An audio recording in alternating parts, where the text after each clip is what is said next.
اور جو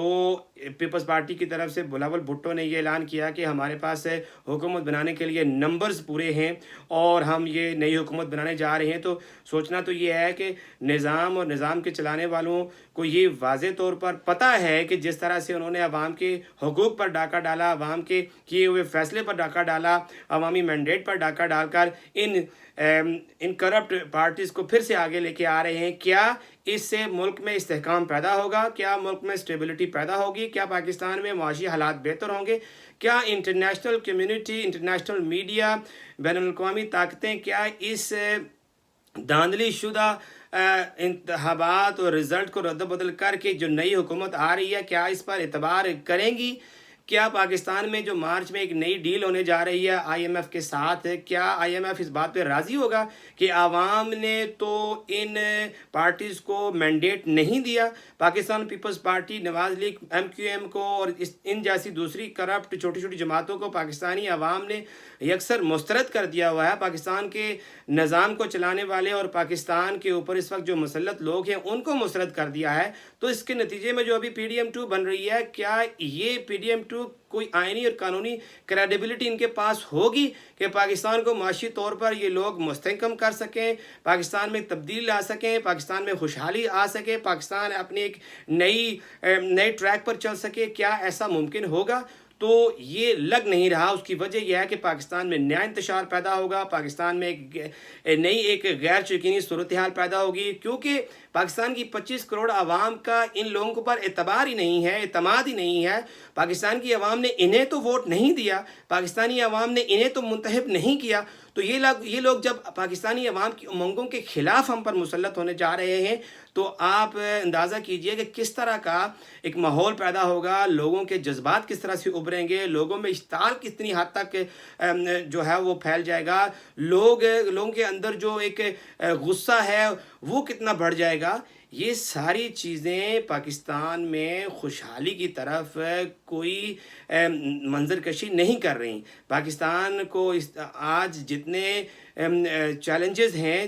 سب سے بڑا چیلنج جو معاشی پرابلم چل رہی ہے پاکستان میں، معاشی حالات جو اس وقت اتنے خراب ہو چکے ہیں اور پاکستان میں معاشرتی طور پر لوگوں میں ایک تفریق پیدا ہو گئی ہے، لوگوں میں برداشت کی کمی اتنی زیادہ ہو گئی ہے کہ لوگوں کے اندر ایک نفرت کا لاوا پک رہا ہے۔ کیا یہ نظام اور نظام کے چلانے والے ملکی حالات کو بہتر کرنے جا رہے ہیں یا بدتر کرنے چاہ رہے ہیں؟ کیا ملک میں زیادہ انسٹیبلٹی پیدا ہونے جا رہی ہے؟ کیونکہ میں نے تو ووٹ یا میرے خاندان نے ووٹ جو ہے وہ پاکستان تحریک انصاف کو کیا تھا، میرے جیسے باقی جو 2 کروڑ سے زائد نوجوانوں نے ووٹ کیا انہوں نے تو ووٹ پاکستان تحریک انصاف کے حق میں کیا۔ تو جب ان کے سامنے اس طرح کا ڈھانچہ آئے گا، اس طرح کی حکومت آئے گی جس کی کوئی کریڈیبلٹی نہیں ہے، نہ اخلاقی اور نہ قانونی، تو کیا وہ نوجوان اس کے خلاف اس کے جذبات نہیں ابھریں گے؟ کیا وہ یہ سوچے گا نہیں کہ میرا ووٹ کہاں گیا، میں نے جو اپنا حق رائے دہی استعمال کیا گیا تھا اس کی تو تذلیل کی گئی ہے، اس کو تو پس پش ڈالا گیا ہے، اور اس طرح باقی جو لوگ اس عوام جو اس انتخابات میں نکلی اور واضح طور پر بڑے جوش جذبے اور امید سے یہ ووٹ دیا کہ ان کے ووٹ سے تبدیلی آئے گی، پاکستان خوشحالی کی طرف جائے گا، بہتری کی طرف جائے گا، کیا یہ ساری چیزیں عوام کی امنگوں کے خلاف نہیں ہیں؟ یہ کہنا کہ جی پاکستان تحریک انصاف کے پاس نمبرز نہیں ہیں اور وہ حکومت نہیں بنا سکتی اور سنی اتحاد کونسل کے ساتھ اتحاد کرنے کے باوجود ان کے پاس نمبر نہیں ہے۔ نمبر جب آپ نے چوری کر لی ہیں، جب ان کی سیٹیں آپ نے چوری کر لیں، جب آپ نے لوگوں کے مینڈیٹ پر ڈاکہ ڈال لیا تو وہ کس طرح حکومت بنائیں گے؟ آپ کے اندر کوئی اگر غیرت کا تھوڑا سا بھی مادہ ہو، آپ کے اندر کوئی تھوڑی سی بھی سیلف رسپیکٹ ہو یا تھوڑا سا بھی آپ کے اندر ضمیر آپ کا جاگ رہا ہو، تو آپ کو تو چاہیے تھا کہ آپ کہتے جی ہم عوام نے ہمیں مسترد کر دیا ہے، عوام ہمیں بالکل پسند نہیں کرتی، ہم اپنا اعتماد عوام کے اندر کھو بیٹھے ہیں، لہٰذا ہم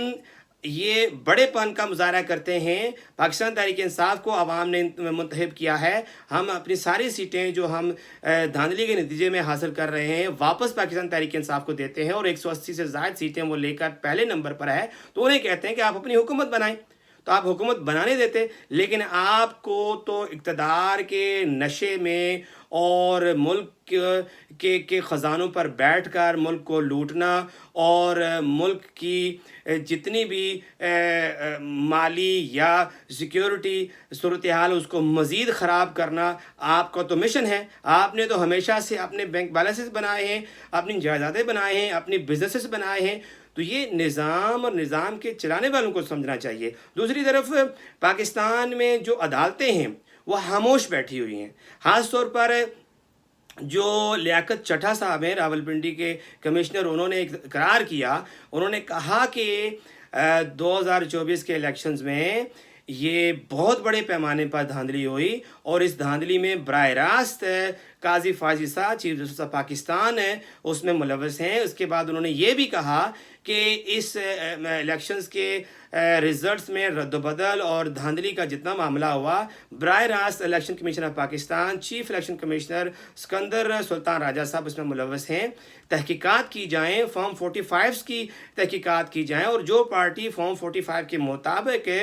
واضح طور پر برتری لے کر سب سے آگے ہے، اس کو مینڈیٹ اس کا دیا جائے اور اس کو آگے لایا جائے۔ یہ ساری چیزیں پاکستان میں ایک نئی انسٹیبلٹی پیدا کرنے جا رہی ہیں، پاکستان کو مزید غیر مستحکم کریں گی، پاکستان کا امیج انٹرنیشنل کمیونٹی میں مزید گندا کرنے جا رہی ہیں، پاکستان کو مزید ایکسپوز اس طرح سے کیا جا رہا ہے کہ پاکستان کے اندر کوئی جمہوریت نہیں ہے، عوام کے فیصلوں کے خلاف جو ہے نا وہ چیزیں تیار کی جاتی ہیں، اور ایسے لوگوں کو سامنے لایا جاتا ہے جو آلریڈی کرپٹ ہیں، جو آلریڈی ملک کو نقصان پہنچا چکے ہیں، عوام کے انسانی حقوق کو پامال کر چکے ہیں، اور ان کے لیے کوئی قانون نہیں ہے، کوئی آئین نہیں ہے۔ سب سے بڑے بڑے ادارے اس وقت جو جوڈیشری ہے پاکستان کی، دوسرے بڑے بڑے اقتدار کے حلقے، ان سب کو بیٹھ کر یہ سوچنا چاہیے کہ آپ پاکستان کی 25 کروڑ عوام کے جذبات کے ساتھ کیوں کھیل رہے ہیں۔